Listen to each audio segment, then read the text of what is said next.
ஞானானந்தமயம் தேவம் நிர்மலஸ்படியாகிருதையும் ஆதாரம் சர்வ வித்யானாம் ஹயக்ரீவம் உபாஸ்மகே. நேயர்கள் அனைவருக்கும் அஸ்ட்ரோ கேஎஸ் ஐயங்காரின் பணிவான நமஸ்காரங்கள். வருட பலன் 2025 1/1/2025 ஆங்கில புத்தாண்டு. இந்த வருஷம் புதன்கிழமை அன்னைக்கு ஒரு பெரிய ஏற்றத்தோடு பிறக்கிறது. பொதுவாகவே பார்த்தீங்கன்னா நம்ம தமிழ் வருட பிறப்பு தான் பெரிய விஷயமாக கொண்டாடுவோம். இருந்தாலும் இந்த கேலண்டர் இயர்ன்றது எது கொண்டாடுறது அப்படின்னா, எல்லா விதமான உலக நாடுகள் எல்லாமே இந்த கேலண்டர் இயரை தான் முக்கியமாக உபயோகப்படுத்துறதுனால நம்ம இந்த கேலண்டர் இயரை கொண்டாடுறோம். புதன்கிழமை பிறக்கிறது. உத்திராட நட்சத்திரம் மிகவும் ஏற்றம். அதுவும் புதனும் சூரியனும் 9ஆம் இடம் அப்படின்னு சொல்லக்கூடிய தனுசுல பாக்யஸ்தானத்தில் உட்காந்துருக்கிறது பெரிய விசேஷம். இந்த வருஷம் பிறக்கும் பொழுது என்னென்ன கோல்சாரம் இருக்குது அப்படின்றத பார்க்கலாம். இந்த வருஷத்தில் எந்தெந்த மாற்றங்கள் இருக்குது, அதாவது மெதுவாக செல்லக்கூடிய கிரகங்கள் என்ன மாற்றங்கள் இருக்குது, இந்த வருடத்தில் இந்தியாவினுடைய ஒரு சில முக்கியமான பலன்கள் எப்படி இருக்கும் அப்படின்றதையும் பார்ப்போம். முதல்ல இந்த வருஷத்தினுடைய கோல்சாரம் ஆரம்பிக்கும் பொழுது என்ன அப்படின்னு பார்க்கும்பொழுது, ரிஷப ராசியில் குரு வக்கரகதியில், கடக ராசியில் செவ்வாய் வக்கரகதியில், கன்னி ராசியில் கேது, தனுசு ராசியில் சூரியன் புதன் மற்றும் சந்திரன், கும்ப ராசியில் சனி மற்றும் சுக்கிரன், மீன ராசியில் ராகு. இந்த மாதிரியான காலகட்டத்தில் இந்த வருஷம் பிறக்கிறது. இந்த வருஷத்தில் பார்த்தேனால் அதாவது ராகு கேத்து பெயர்ச்சி இருக்குது. அதாவது 26/4/2025 அப்போது ராகு கேத்து பெயர்ச்சி வாக்கிய பிரகாரம். அதை தவிர குரு பெயர்ச்சி 11/5/2025 அன்னைக்கு குரு பெயர்ச்சி வருது. இது ரெண்டு தான் இந்த வருஷத்தினுடைய மிக முக்கியமான பெயர்ச்சிகள். வாக்கிய பஞ்சாங்கத்தின் பிரகாரம் சனி பெயர்ச்சி அடுத்த வருஷம், அதாவது 2026 மார்ச் மாதம் வருது. ஸோ இந்த வருஷம் சனி பெயர்ச்சி வாக்கிய பஞ்சாங்கம் பிரகாரம் கிடையாது. இந்த வருஷத்தில் பார்த்தேனால் நல்ல ஒரு ஏற்றமான காலம். ஏன்னா இந்தியாவுக்கு மகர ராசின்னு சொல்லக்கூடியது, அதனால் நல்ல ஒரு ஏற்றம். 2ஆம் இடத்துல சனியும் சுக்கிரனும் சேர்ந்திருக்கிறது பெரிய விசேஷம். பண வரவிற்கு பஞ்சம் இருக்காது. இந்தியாவில் பொருளாதாரம் உயரக்கூடிய வாய்ப்புகள் மிகவும் அதிகம். அதை தவிர வெளிநாட்டினுடைய ஃபண்ட்ஸ் எல்லாம் நிறைய வரக்கூடிய வாய்ப்புகள் உண்டு. ஏன்னா 12ஆம் இடத்துல சூரியனும் புதனும் இருக்கிறது ரொம்பவும் ஏற்றம். அதை தவிர ஷேர் மார்க்கெட்லலாம் பெரிய ஏற்றம் கிடைக்கக்கூடிய காலகட்டமாக அமைய போகிறது. இந்த வருஷத்தில் பார்த்தேனால் முயற்சிகள் எல்லாமே வெற்றி பெறக்கூடிய காலகட்டமாகவும் இருக்கும். 2025 ஏப்ரல் மாதத்திற்கு மேலே பார்த்தீர்களேயானால், அதாவது ராகு கேத்து பெயர்ச்சியின் போது ராகு 2ஆம் இடத்துலையும் வரார், கேத்து 8ஆம் இடத்துக்கு போகிறார். அதனால் அதாவது ராசிக்கு 8ஆம் இடத்துக்கு போகிறார். இதன் மூலியமாக சில பிரச்சனைகள் வரக்கூடும். அதாவது இந்த கண் நோய் சம்பந்தமான பிரச்சனைகள். ஏன்னா சூரியன் வீட்டில் கேத்து இருக்கிறதும் சூரியன் 12ஆம் இடத்துல மறைகிறதும் கண் நோய் சம்பந்தமான பிரச்சனைகள் வரக்கூடிய காலகட்டமாக அமைய போகிறது. அதாவது ஏப்ரல் மேக்கு மேலே பார்த்தீங்களேனால் ஒரு சின்ன பிரச்சனைகள் வரக்கூடிய வாய்ப்பு இருக்கும். அது தவிர பார்த்தீங்கன்னா பண வரவிற்கு பஞ்சம் இருக்காது. இந்த வருஷம் ஆர்பிஐயில் நல்ல ஒரு ஏற்றம் இருக்கும். ஷேர் மார்க்கெட் இண்டிசஸ் ஒரு 80-85,000 90,000 பாயிண்ட்டுக்கு மேலே போகக்கூடிய வாய்ப்புகள் நிச்சயமாக உண்டு. கோல்டு ப்ரைஸஸ் கொஞ்சம் அதிகமாக போகும். அது தவிர சில்வர் ப்ரைஸஸில் கொஞ்சம் ஸ்லம்ப் இருக்கக்கூடிய வாய்ப்புகள் நிச்சயமாக உண்டு. இந்த வருஷம் பார்த்தீங்கன்னா இந்த இது நேச்சுரல் டிசாஸ்டர்னு சொல்லக்கூடியது, இயற்கை பேரழிவுகள் அப்படின்னு சொல்லக்கூடியது, வெள்ளத்தினால தண்ணி மூலமாக நிறைய பேரழிவுகள் வரக்கூடிய வாய்ப்பு நிச்சயமாக உண்டு. ஏன்னா செவ்வாயும் வக்கரகதி பெற்று நீச்சம் பெற்று இருக்கிறதுனால அந்த மாதிரியான காலகட்டமாக அமைய போகிறது. 4ஆம் இடத்துல சுகங்கள் குறையும். தண்ணியின் நிலத்தில் சுகங்கள் குறையக்கூடிய வாய்ப்புகள் உண்டு. நீரினால் கொஞ்சம் ஆபத்துகள் வரக்கூடிய வாய்ப்புகள் மிகவும் அதிகமாக இருக்குது. லேண்ட்ஸ்லைட்ஸ் வரக்கூடிய, அதுவும் வெஸ்டர்ன் காட்ஸு அந்த சைடில் இந்திய சாத்பூரா ஹில்ஸ் இந்த சைடில் மகாராஷ்டிரா சைடில் இருக்கக்கூடிய வாய்ப்புகள் நிச்சயமாக உண்டு. அது தவிர பார்த்தீங்கன்னா இந்த சட்டங்கள் கொஞ்சம் கடுமையாகக்கூடிய வாய்ப்புகள் உண்டு. அதுவும் இந்த தொழிலாளர்களுடைய சட்டங்கள் கொஞ்சம் ஸ்ட்ராங்காகக்கூடிய வாய்ப்புகள், அதன் மூலியமாக சில போராட்டங்களும் வரக்கூடிய வாய்ப்புகள் நிச்சயமாக இருக்கும். இந்த வருஷத்தில் பெண்களுக்கெல்லாம் நல்ல ஒரு ஏற்றம் இருக்கக்கூடிய காலகட்டம். படிக்கக்கூடிய மாணவியர்களெல்லாம் நல்ல ஒரு ஏற்றம் இருக்கக்கூடிய காலகட்டம். தொழிலில் அபிவிருத்தி ஏற்படக்கூடிய வாய்ப்புகள் நிச்சயமாக இருக்கும். இந்த வருஷத்தில் புதிய மாற்றங்கள் மாற்றங்கள் வரக்கூடிய வாய்ப்புகள் இந்த வருஷத்தில் அமையிறது. அது தவிர பார்த்தீங்கன்னா இந்த இன்ஃப்ராஸ்ட்ரக்சர்ஸுக்கு வந்து நிறைய இன்வெஸ்ட்மெண்ட் போகக்கூடிய வாய்ப்புகளும் அதன் மூலியமாக பெரிய ஏற்றங்களும் கிடைக்கக்கூடிய வாய்ப்புகள் உண்டு. இந்த தொடர் ஊர்தி பேருந்து, அதாவது ட்ரெயின் ஆக்சிடென்ட்ஸ் 1-2 வரக்கூடிய ஒரு ஸ்பெசிஃபிக்காக வரக்கூடிய வாய்ப்புகள் நிச்சயமாக இருக்கும். அது ரொம்ப ஐடென்டிஃபைடாக தெரியக்கூடிய வாய்ப்புகள் நிச்சயமாக உண்டு. அதுவும் ராகு கேது மாறினதுக்கு பிறகு ஒரு சின்ன பிரச்சனைகள் வரக்கூடிய வாய்ப்பு உண்டு. இதை தவிர பார்த்தாலேயானால் இந்த ராஜாக்கள்னு சொல்லக்கூடிய அந்த காலத்தில், இந்த காலத்தில் வந்து முதலமைச்சர்கள், பிரதமர் இந்த மாதிரியான பொசிஷனில், ஹையர் பொசிஷனில் இருக்கிறவங்களுக்கு சில பிரச்சனைகள் வரக்கூடிய, உடல்நல குறைவு வரக்கூடிய வாய்ப்புகள் இந்த வருஷம் நிச்சயமாக இருக்கும். மொத்தத்தில் பார்த்தாலேயானால் இந்த ஸ்போர்ட்ஸ்மேன், விளையாடக்கூடியவர்கள், இவர்களுக்கெல்லாம் விளையாட்டு இந்த மாதிரியான விஷயங்கள் இருக்கிறவங்களில் வந்து இந்தியாவினுடைய பெருமை அதிகமாக தெரியக்கூடிய வாய்ப்புகள் நிச்சயமாக இருக்கும். இந்த வருஷம் பார்த்தாலேயானால் இந்த ராகு கேது பயிற்சியும் குரு பயிற்சி, இந்த 2 பயிற்சிகள் மிகவும் முக்கியமாக இருக்குது. இந்த வருஷத்தில் வந்து இந்த ராகு கேது பயிற்சி, குரு பயிற்சி இந்த மேஷம் முதல் மீனம் வரை உண்டான ராசிக்காரர்களுக்கு என்ன பலன்களை கொடுக்கும் அப்படின்றத ஒன்று பார்க்கலாம். அதுக்கு முன்னாடி என்னுடைய மொபைல் நம்பர் கீழே ஸ்க்ராலிங்கில் வரும். உங்களுக்கு அஸ்ட்ராலாஜிக்கல் கன்சல்ட் தேவைப்படுமேயானால் நீங்கள் வந்து என்னை காண்டாக்ட் பண்ணுங்க. உங்களுடைய date, time, place of birth, அது தவிர உங்களுடைய பெயர், உங்களுடைய தாய் தகப்பனார் பெயரை நீங்கள் அனுப்புங்க. என்னுடைய கட்டணம் என்னன்னு சொல்கிறேன்.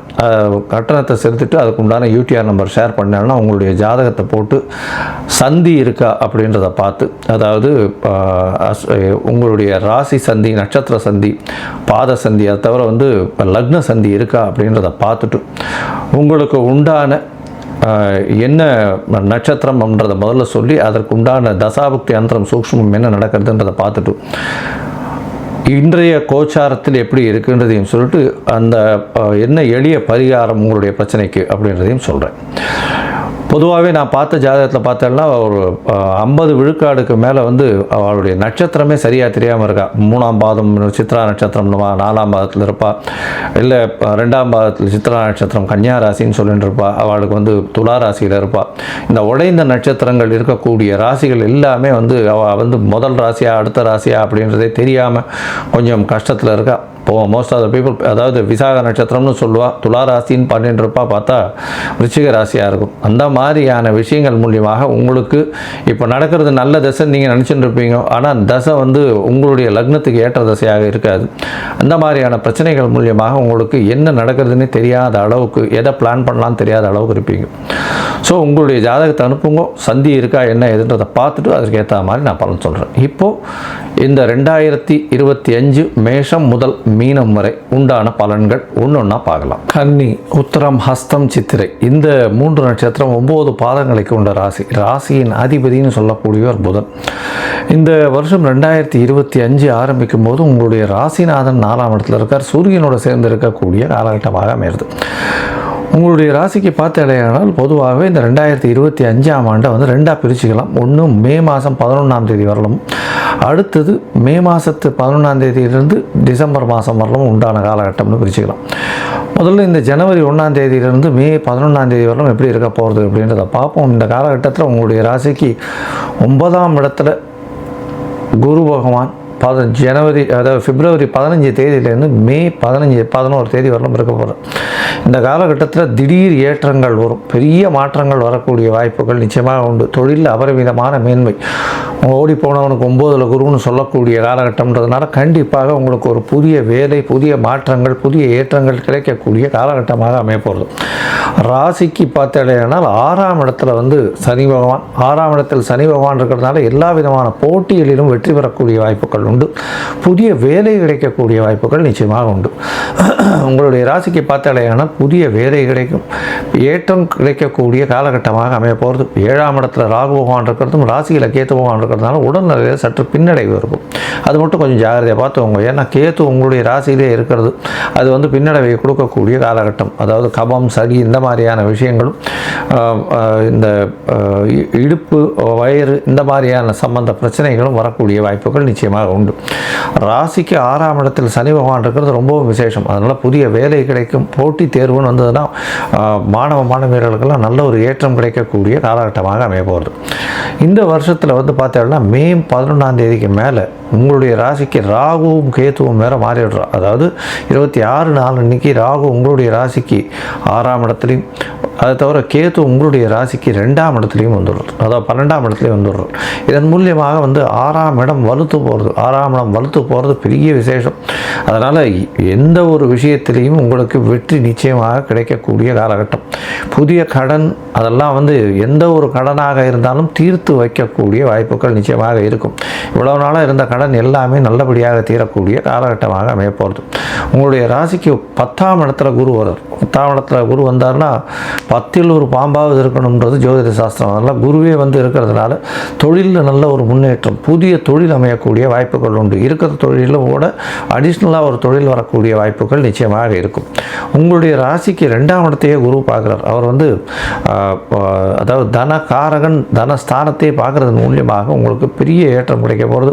பண வரவிற்கு பஞ்சம் இருக்காது. தொழிலில் பெரிய மாறுதல்கள் வரும். பண வரவு அபரிமிதமாக இருக்கக்கூடிய காலகட்டமாக அமையும். உங்களுடைய ராசிக்கு பார்த்தாலேயானால் 4ஆம் இடத்தை குரு பார்க்குறார். 4ஆம் இடத்தை பார்க்குறதுனால படிக்கக்கூடிய மாணவ மாணவியருக்கு பெரிய ஏற்றம் வரக்கூடிய காலகட்டம். இதை தவிர பார்த்தோம்னா தாயின் உடல்நிலையில் நல்ல ஒரு ஏற்றம் இருக்கக்கூடிய காலகட்டமாக அமைய போகிறது. 6ஆம் இடத்தையும் குரு பார்க்குறார். 6ஆம் இடத்தை பார்க்கக்கூடிய குரு உங்களுடைய ராசிக்கு பார்த்தாலேயானால் சுபத்துவ ராகு வரார். அதன் மூலியமாக குரு ராகுவை பார்க்கறதுனால கோதண்ட ராகுன்னு சொல்லக்கூடிய அளவுக்காரர். இதன் மூலியமாக பார்த்தாலேயானால் எல்லா விதத்திலும் வெற்றி நிச்சயமாக கிடைக்கக்கூடிய காலகட்டமாக அமைய போகிறது. இந்த வருஷம் பார்த்தோம்னா ஏப்ரல் 26ஆம் தேதி அன்னைக்கு ராகு உங்களுடைய ராசிக்கு 6ஆம் இடத்துல வர்றதுனாலையும் ராகு உங்களுடைய ராசியை 8ஆம் இடத்தை பார்க்குறார். அதை தவிர உங்களுடைய ராசியின் 4ஆம் இடத்தையும் பார்க்குறார். அதனால் படிக்கக்கூடிய மாணவர்கள் வெளிநாடு போய் படிக்கக்கூடிய பாக்கியத்தை நிச்சயமாக கொடுக்க போகிறார். உங்களுடைய ராசிக்கு பார்த்தோன்னா சப்தமத்தை பார்க்கறதுனால 12ஆம் இடத்துல கேத்து வர்றதுனால அவர் கேத்து தூக்கத்தை கஷ்டப்படுத்துவார். அதாவது உங்களுடைய 12ஆம் இடம் அயன சயன போக ஸ்தானம் கெடுறதுனால கணவனை விட்டு மனைவி பிரிந்து போகக்கூடிய வாய்ப்பு வேலை நிமித்தமாக இருக்கக்கூடும் அப்படின்றத சொல்கிறோம்.